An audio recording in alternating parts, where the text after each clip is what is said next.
Nah, sekarang saya ingin memberikan untuk mencari tegangan di R2 ini, kita bisa melihat loopnya. Loop tertutupnya yang mana? Yang ini.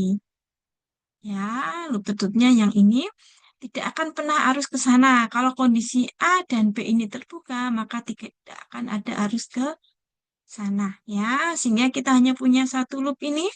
Dan dari loop itu, kalau kita menerapkan hukum Kirchhoff tegangan, mulai dari bawah ke atas ya.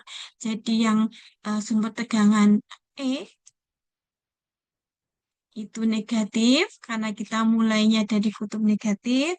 Kemudian ditambah tegangan di PR1, tentu saja ini positif karena arusnya ke kanan dan kita anggap ini positif, ini negatif gitu ya. Kemudian ditambah PR2, PR2 sama dengan 0. Nah, VR2 ini sesuai dengan arah arus, maka positif di atas, negatif di bawah. Karena ini cuma ada satu loop, maka arusnya ya sudah, arus I saja kita beri nama.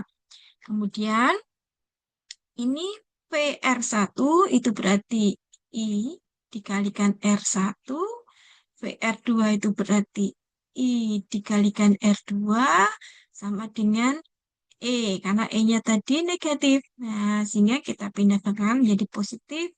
Maka saya dapatkan I kali R1 ditambah R2 sama dengan E. Nah, kita dapatkan I arus sama dengan E-nya itu 16 dibagi R1 ditambah R2. 16 ohm. Maka didapatkan 1 ampere. Jadi ada arus yang mengalir di loop tadi 1 ampere. Lalu untuk VR2 berapa? Ya sudah, VR2 berarti arusnya 1 ampere, resistansinya 4 ohm, tegangannya 4 volt. Nah, sama dengan ini ya. Ya, jadi dan VR2 itu kalau dilihat dari eh, titik A, titik B, terminal A, terminal B itu merupakan tegangan Thevenin. Jadi VR2 sama dengan E Thevenin atau V Thevenin kita peroleh sama dengan 4 volt. Oke, dan ini ya, ini kalau eh, su nah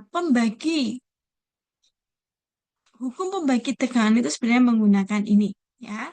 Jadi I itu adalah E dibagi R1 ditambah R2, jadi tegangan S, VS dibagi R1 dengan ditambah R2, kemudian dikalikan R2, karena V itu I kali R, ini I-nya, jadi ini I-nya, ya, arus dikalikan dengan resistor, terus menjadi tegangan. Ya, ini hanya tambahan aja.